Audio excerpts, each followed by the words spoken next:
Okay, good morning, millionaires. Good morning, millionaires. Give me a replay, gang, if you're watching the replay. Always love to know who's going back and getting a little food for thought. My name is Haziq Ali, and I'm here to help you make more money with your business. Sometimes it's mindset, sometimes it's heart set, and sometimes it's skill set. Because even though we do affirmations every morning, even though we do visualization exercises every morning, even though we're doing breathing exercises and making sure that we remind ourselves what our purpose is, you still need skills. Positive mental attitude is a beautiful thing. As a matter of fact, it ain't like it's going to solve every problem, but I know negative attitude sure can make every problem worse, right? But one thing about positive mental attitude is that it's only 80% of the battle. Now, 80% is a lot, but don't nobody want to get only 80% across a lake. Don't nobody want to get only 80% across a tightrope. And that's what life is. It's like you're constantly balancing on this tightrope between your dreams and your fears. Can I get a witness? And you're never going to be able to do that with just 80% of the journey done. So you need that other 20%. You need the skills. Don't nobody want no surgeon to work on a mama who just got a positive mental attitude and no skills. Don't nobody want to get on an airplane and the pilot has a positive mental attitude like, man, I can do this. I feel like I can do it. And they've never been to flight school. They don't know what they're doing. Don't you know that's you as an entrepreneur? So this morning, we're going to talk some skills to you. So share this with an entrepreneur who maybe wants to work on their skills a little bit more. This is going to be something you want to write down. You're going to want to jot down not just what I'm saying, but what I'm saying makes you think of, and share this training with somebody. My man Young Shiz is in the house. Brooklyn, New York is in here. Nikki C, let them know you're checking in from, Nikki. Kenya's in the house. Good morning, Queen. Taisha Levon made it in. Good morning, millionaire. Larika made it in. Good morning, Queen. Let them know we are here. Share this thing to a Facebook group. Share this on somebody's timeline. You know what I'm saying, LaShandra? It's going to be real good for you, Miss Butler. It's all about following up, y'all. If you're in sales, if you're in entrepreneurship, of any sort, this works for any business. You understand that follow-up is how you get to it. And what I'm going to do this morning is I'm going to not only give you 4 strategies, but I'm going to also give you 3 tactics that are going to make you better at following up. You feel me, Keith? You feel me, Kay? I'm going to give you not only 4 strategies that are going to help you, but I'm going to give you 3 techniques. I want you to write these down. But first, I want you to shout yourself out, shout out your city. What kind of business do you have? How do you help people with this business? That's a big deal, right?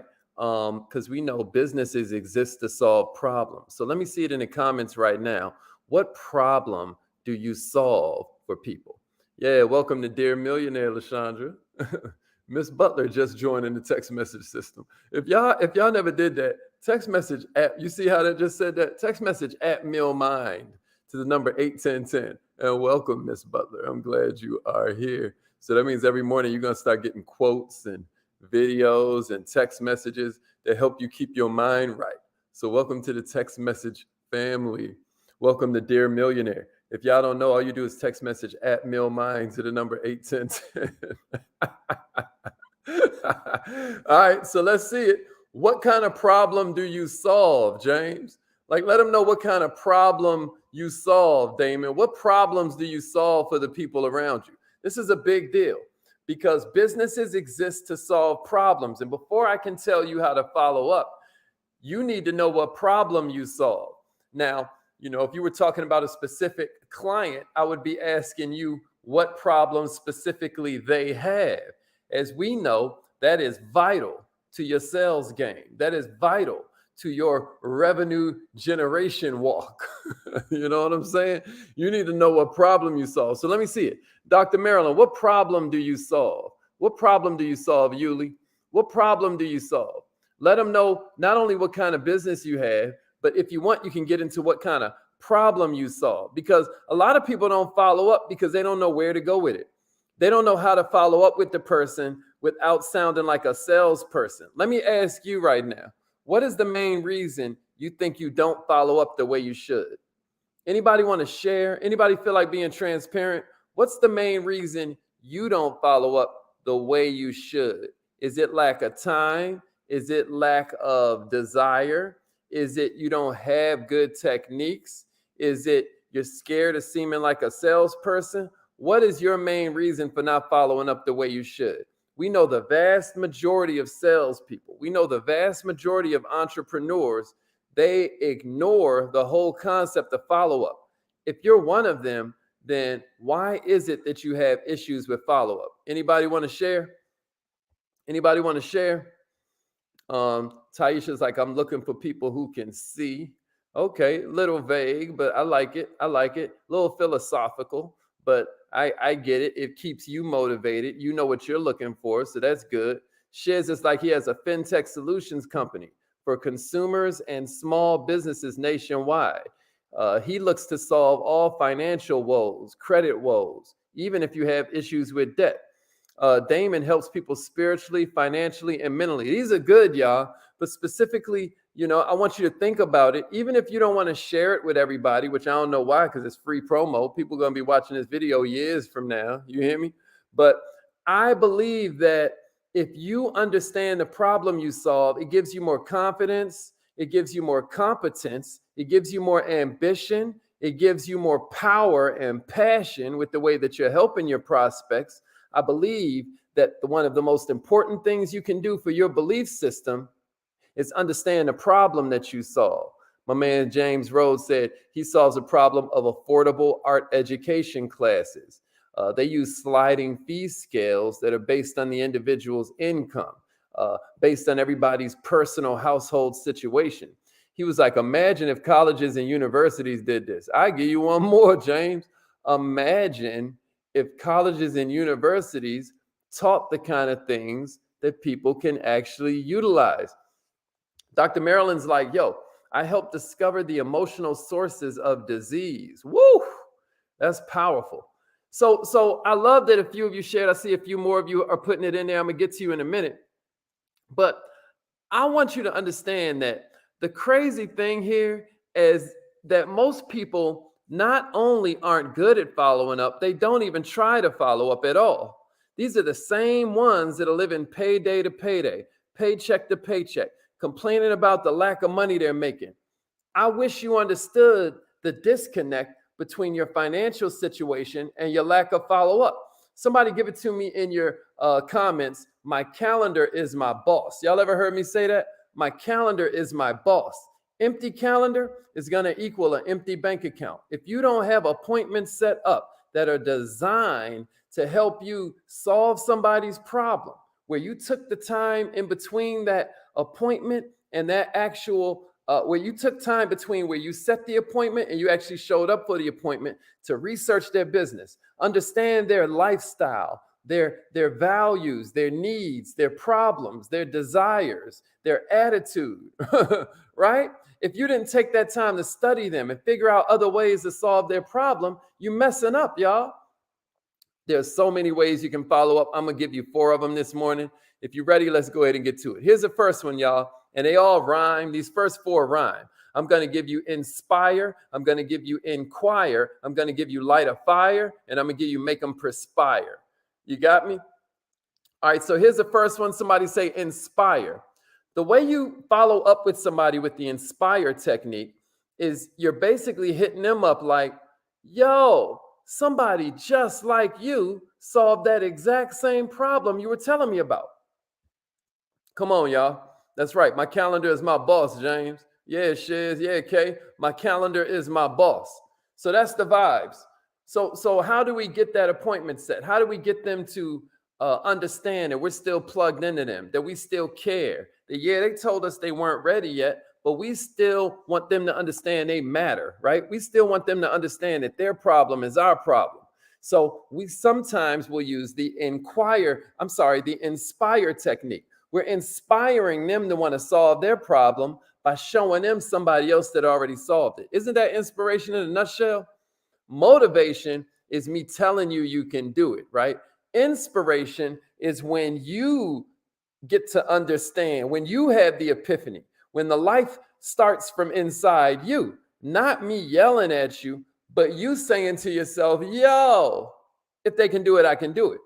So how do we inspire them? We let them know, yo, somebody just like you with the same obstacles, with the same circumstances, and the same problem, they just now solved it.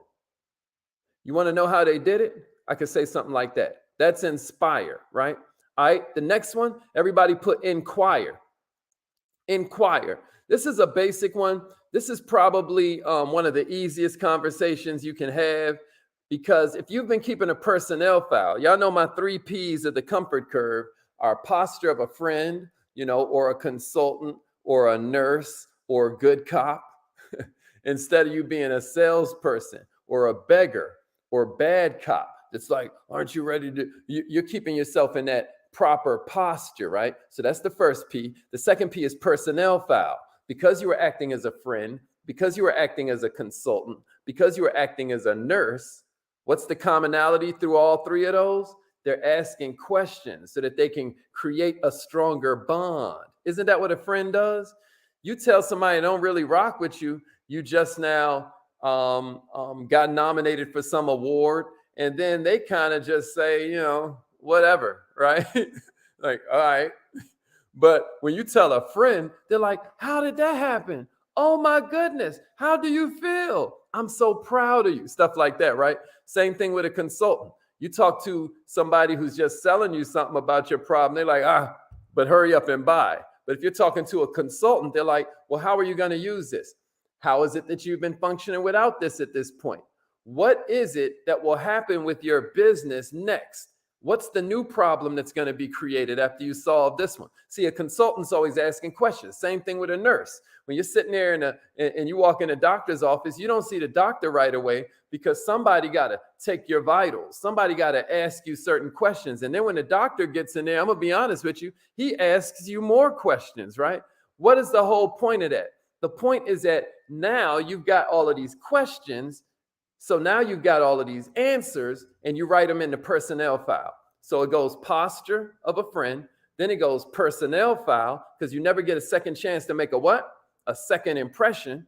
Okay. And then the third P is plug them in to some kind of value source, some kind of information resource that allows y'all to keep on talking about things without having to beg them to buy something. So now, because they already know you got a solution to their problem, what they're looking for in you is a vibe that tells them when everything else goes wrong, you got their back. That's what your customers are looking for. That's what your prospects are looking at. Can I trust this person to have my back when all hell breaks loose? Because this is not going to be perfect. And I already know that. This is not going to go the way that I'm hoping it goes. Not 100%. And I already know that. How do I already know that? Because nothing in my life has ever gone exactly the way I thought it would go. So subconsciously, I'm aware of that. So before I buy something, and the reason they always tell you they're not buying a product, they're buying a person, is that before I buy something, what I got to do is run it through my head about, do I trust this person to have my back when all heck breaks loose? See, a lot of people say, oh, they got to know you, like you, trust you. But most people don't think about what the prospect is thinking about. I'm challenging you this morning to think about what they're thinking about. And what they're thinking about is, can I trust you when this product goes wrong? That's what they're looking at. That's what they're looking at your testimonies for. That's what they're going to look at the reviews for underneath the product or service. They're trying to figure out, can they trust you? Can they trust this company? Can they trust this product to have their back when all heck breaks loose? Is there some kind of guarantee? How are you reducing my risk? I am feeling so scared and nervous about throwing some more money away. Money is not just the kind of thing I want to waste. So, oh my goodness, I want to believe this person, but can I believe this person? You got me? So those are the 3 P's of the comfort curve: posture, personnel file, and plug them in. Everybody with me? So when we start talking about inspire, and I say to you, somebody just like you with your same set of circumstances, this is why we get the 2 what's in a when. We always find out what they do for a living, what they need the solution for, and when they need it by. Everybody with me? So now that I have all of this in my personnel file, I'm able to tell them, yo, she has 3 kids too. I'm able to tell them, yo, she's a single mom too. I'm able to tell them, yo, and her credit score is just like yours, or it was way worse than yours, or yo, her business was in the same situation as yours, or it was much worse than yours. And they just solved that problem. So that's called inspire. Here's the second one, y'all. Inquire.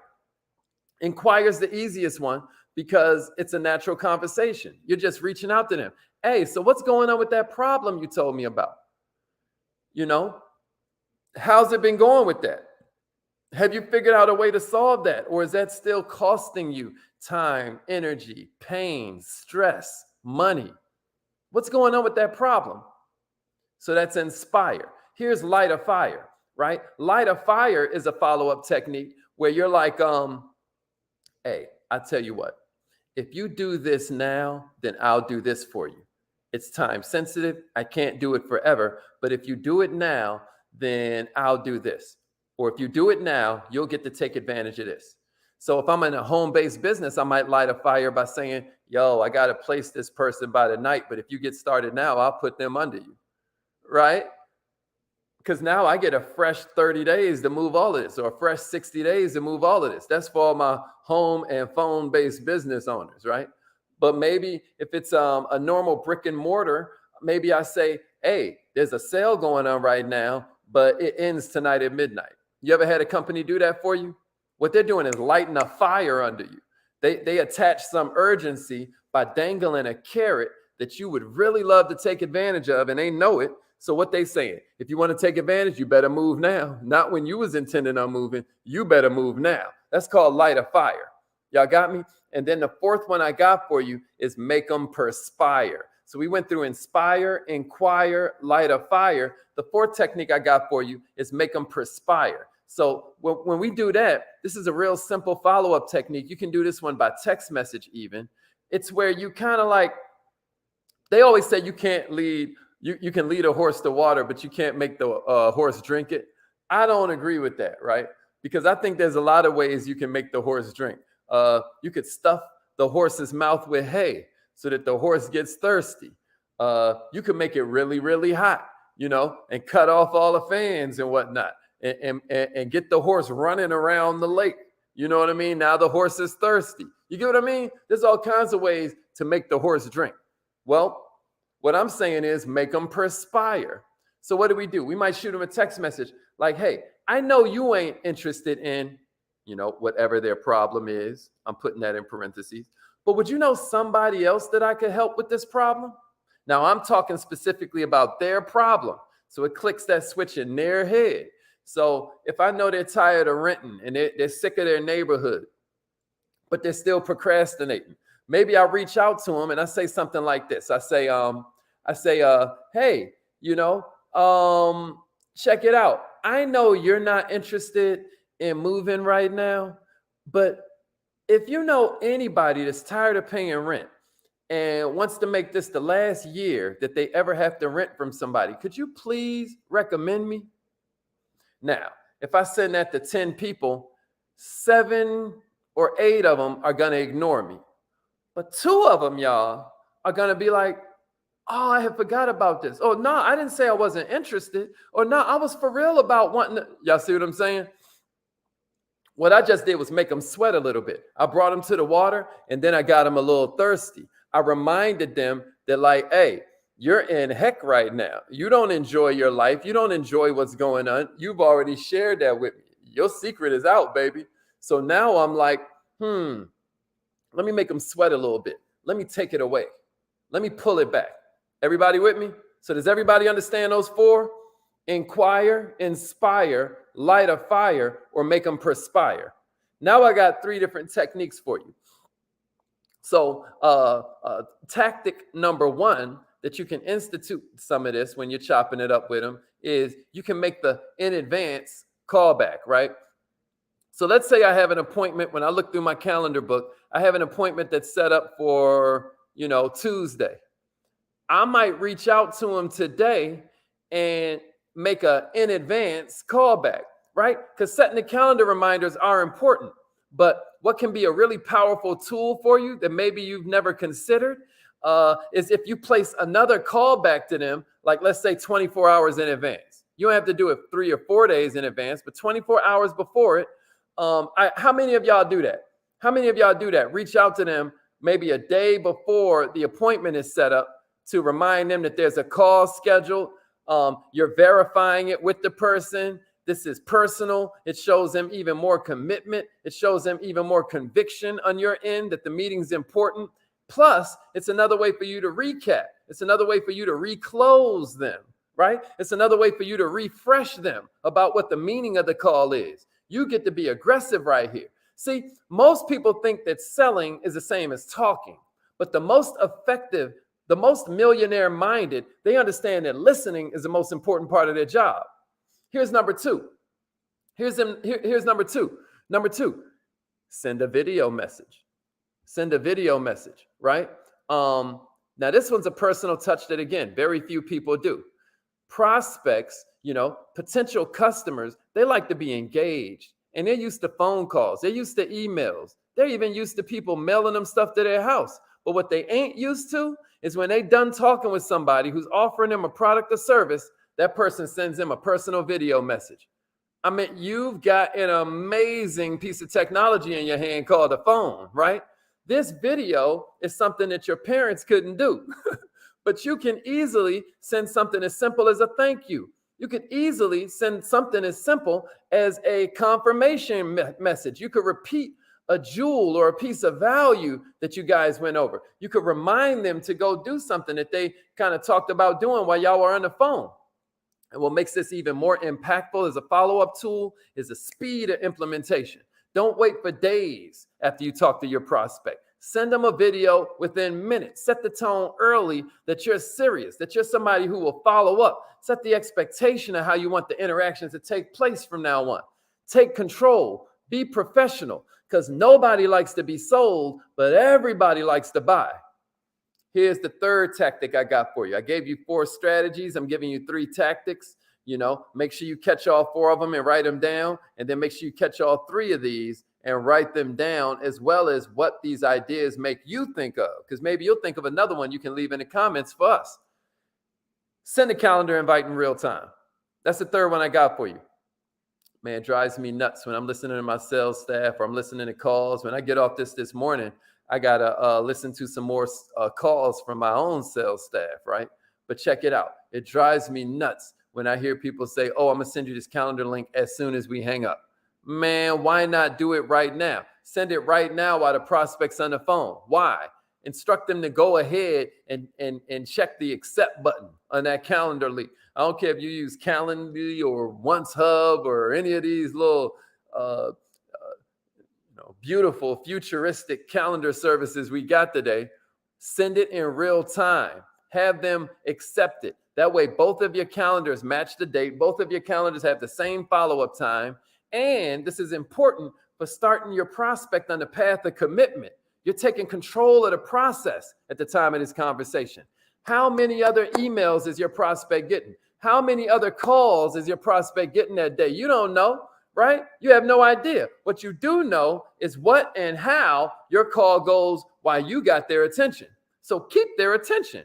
Ask for their acceptance while they know that you're right there holding them down. They know, and they're right there looking at their emails. Don't trust the process. Yeah, you can trust, but also verify. You got me? All right. Was that helpful? Was that helpful? Yeah, Jeff. Okay, my man Jeff caught that. All right. Was that helpful, y'all? Inquire, inspire, light a fire, or make them perspire.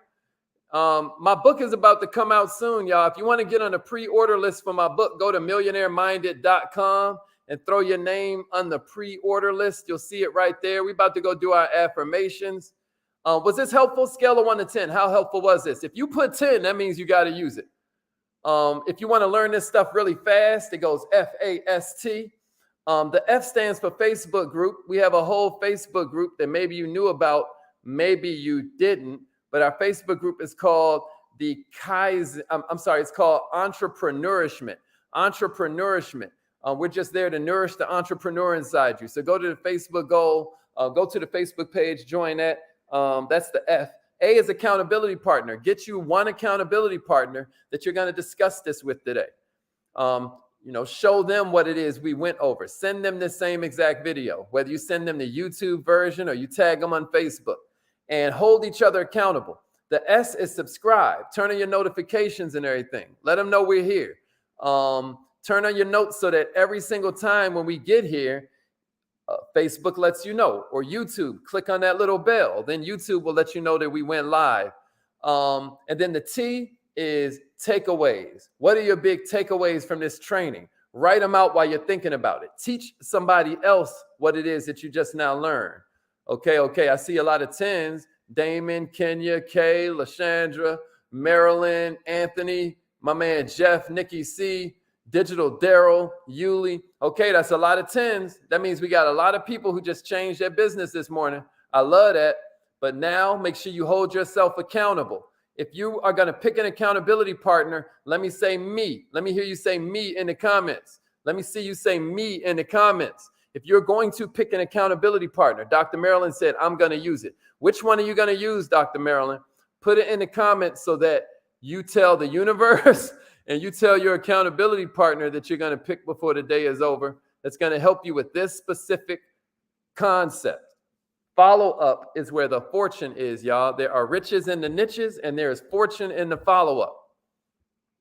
All right, y'all. I see a lot of me's. All right, it's affirmation time. Let's get it. Let's get it. Repeat after me. Say it like you mean it, right?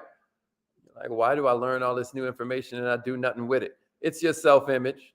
It's how you're thinking of yourself. So let's change that a little bit this morning. You ready? Repeat after me. I am so happy and grateful